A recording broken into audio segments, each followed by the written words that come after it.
Chapter 7. Mommy's home. Mommy got home in August. By December, she had to take care of burying Granddaddy's wife.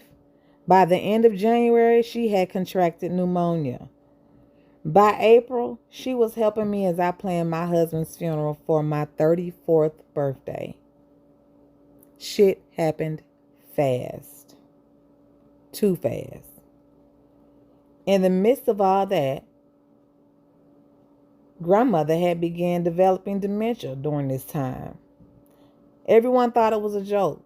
They thought it was funny that she was calling me, accusing me of doing weird shit. Things like stealing dishes, clothes, and shoes. She even accused me of giving her things to my mother. I was crying daily at work and at home. She was leaving messages all the time. I'm asking for assistance and folks think it's a joke. My sister also had some type of vendetta against me. Now that my mommy lived with me, she didn't want to talk to me anymore. She came to my house and spoke to everyone in my house except me.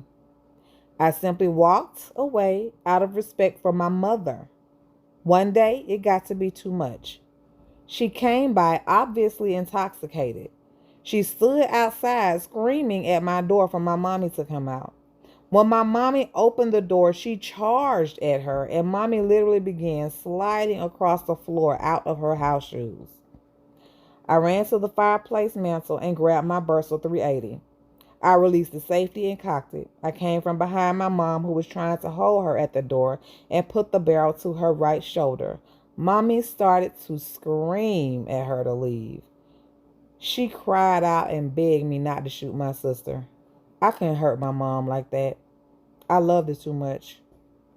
She had been through too much. She finally backed up enough for Mommy to close the door. She locked it, and I called Henry County Police Department to come pick her ass up. She was ranting and raving in the driveway alone.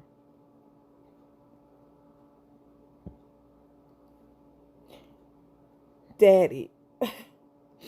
Daddy. I cried as I fell in his arms, scared and exhausted from lack of rest and added stress. What is happening? I never thought it would be like this. I know we all have to go, but I thought it would be his blood pressure or his heart. He can't go now.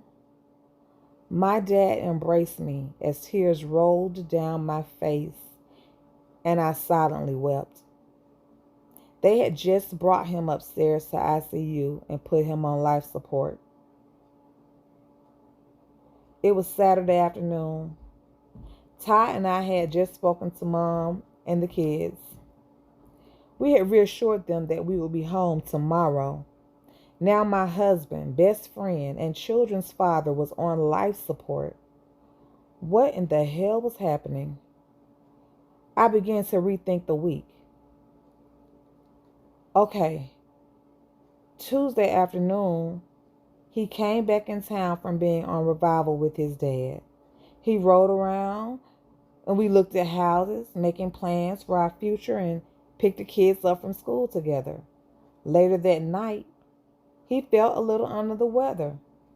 We stepped on the back porch to smoke and went to bed in each other's arms.